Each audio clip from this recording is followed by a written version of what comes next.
सर्वात रॅली झाल्यानंतर आज पुन्हा एकदा मुंबईला तिरंगा संविधान रॅली काढताय, काय सांगाल? मला काय आहे की खूप अपेक्षा होती की या राज्यामध्ये काही नियम आहे, कायदे आहे, आपला देश जे आहे ते संविधानाप्रमाणे चालणारा देश आहे. पण दुर्दैवी मला असं वाटतं की मागच्या काही महिन्यामध्ये जे महाराष्ट्रामध्ये जे चाललेलं आहे जाती धर्माचा तेढ निर्माण करण्याचा, ते सरकारच्या वतीने जे सुरू आहे आणि याच्यासाठी जे विपक्ष गप्प बसलेला आहे, पोलीस काही करत नाही.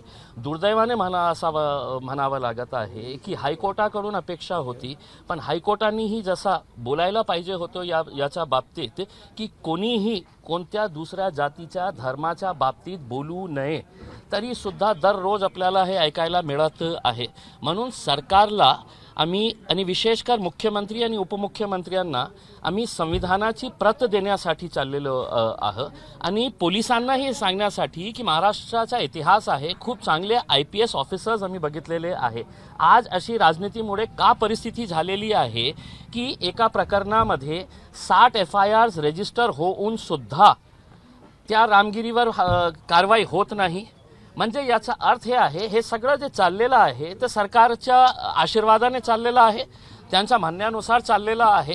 म्हणून आज आम्ही मुंबईकडे चाललेलं आहोत, शांतीपूर्ण तरीकेने आम्ही चाललेलं आहे. लोकशाहीने जे आम्हाला अधिकार दिलेला आहे त्याचा वापर करून आम्ही हे केलेलं आहे. आणि आपल्या वतीने मी सगळ्यांना विनंती करतो की मी कोणत्याही जातीच्या, कोणत्याही धर्माच्या, कोणत्याही देवी देवताच्या विरोधात बोलण्यासाठी जात नाही आहे.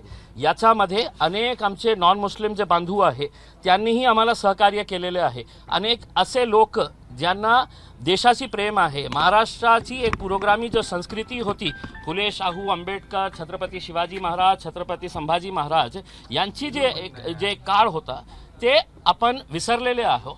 म्हणून आम्ही सरकारला हे सगळं आठवण करून देण्यासाठी चाललेलो आहोत. तुमची रॅली पुणे मार्गाने जाणार आहे? आम्ही पहिले निर्णय घेतलं होतं की आम्ही गंगापूर वैजापूर मार्गाने जाणार, पण आम्ही बघितलं की सरकार कोणत्या पातळीवर आलेले आहे, कशा प्रकारचे घाणेरडी राजनीती सुरू आहे आणि पोलिसांचा कशा उपयोग करण्यात येत आहे, हे सगळं आम्ही बघितलेलं आहे. 3 दिवसापूर्वी गंगापूरमध्ये ज्या मुद्द्याला घेऊन आम्ही मुंबईपर्यंत जात आहे, त्या गंगापूरमध्ये एका हिंदुत्ववादी संघटनांना तिथे बोलवण्यात आलेलं आहे की तुम्ही मोर्चा काढा, रॅली काढा. आणि तिथे जे लोकांना बोलवण्यात आलेले आहे सगळे घाणेरडी वृत्तीचे लोक आहे. त्यांचा काम काय आहे की स्टेजवर उभे राहायचं, एका समाजाला टार्गेट करायचं, द्वेष निर्माण करायचं, हे सगळं काम चाललेलं आहे. म्हणून आम्ही कोणत्याही टकराव न करता आम्ही निर्णय घेतला की आम्ही समृद्धी मार्गाचा वापर करून आम्ही मुंबईपर्यंत जाऊ. तुम्ही मुंबई कुठे जाणार आहात, तिथे कुठे तुम्ही कुणाला भेटणार आहात, मार्ग काय मुंबईतला? आम्ही मुंबईला जे समृद्धी मार्गाने आम्ही जाणार आहे. मागच्या 2 दिवसापासून मुंबईचे सगळे पोलीस अधिकारी जे आहेत ते आमच्या संपर्कात आहे की नाही इथे आपण थांबू शकत नाही, इथे आम्ही तुम्हाला परवानगी देऊ, तिथे देऊ, हे करू. मी म्हटलं की मला फक्त मुख्यमंत्री, उपमुख्यमंत्री आणि महाराष्ट्राचे DGला आमचं निवेदन द्यायचं आहे, संविधानाची एक प्रत द्यायची आहे आणि त्यासाठीही आम्ही चाललेलो आहे. आता काय आहे की काल दुपारपर्यंत पोलिसांनी मला सांगितलं की नाही तुम्ही इथपर्यंत जाऊ शकत नाही, तिथपर्यंत जाऊ शकत नाही, हे मैदानावर तुम्ही. मी म्हटलं साहेब मी येत आहे, लोकशाही मार्गाने मला जे अधिकार दिलेला आहे कोणत्याही हंगामा न करता मी तिथे येत आहे. आता तुम्हाला काय करायचे आहे ते आल्यावर तुम्ही मला सांगा. मला मला माहीत नाही आहे, मला माहीत नाही आहे. आता इथून आपण सुरुवात करत आहे, कुठपर्यंत ते आम्हाला परवानगी देणार आहे मला माहीत नाही.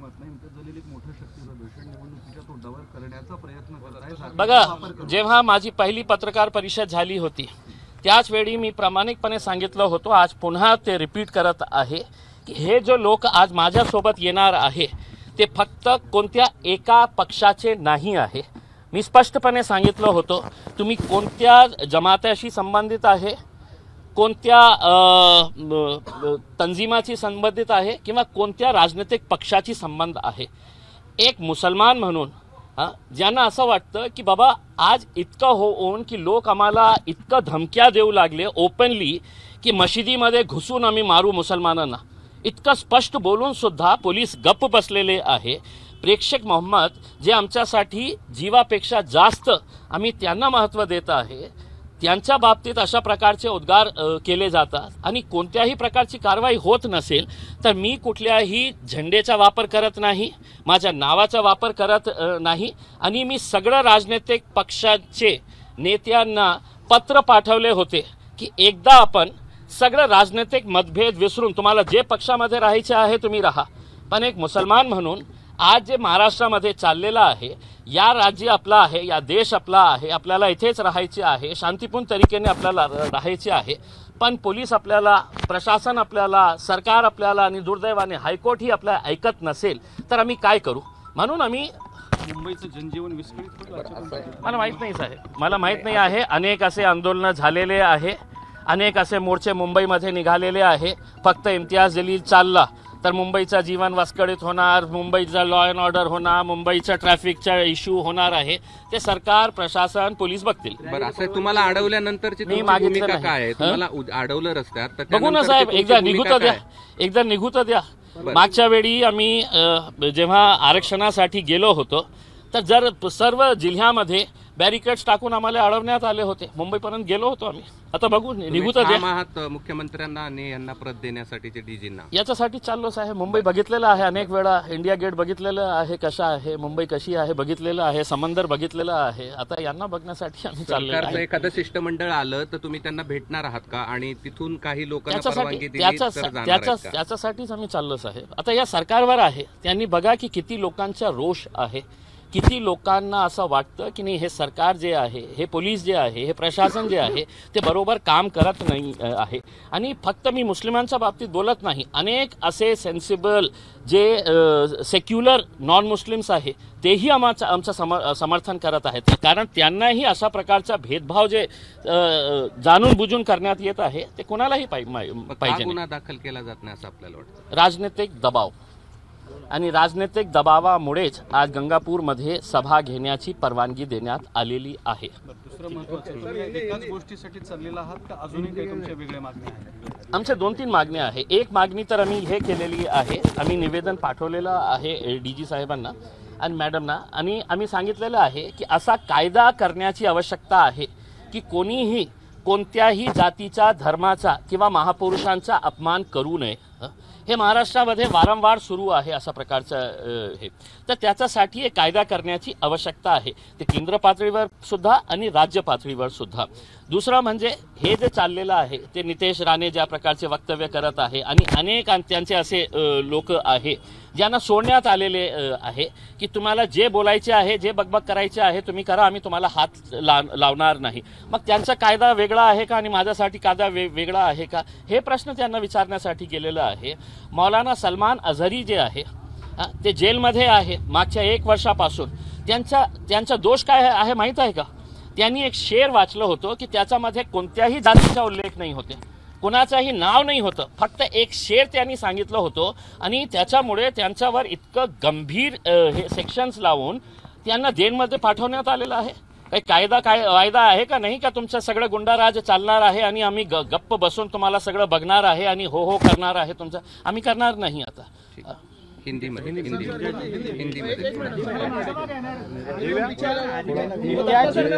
अरे यार, ए वो गाड़ी लेके है तो उधर टी शर्ट करवा दो ना, सईद को बोलो लेके जाओ कर.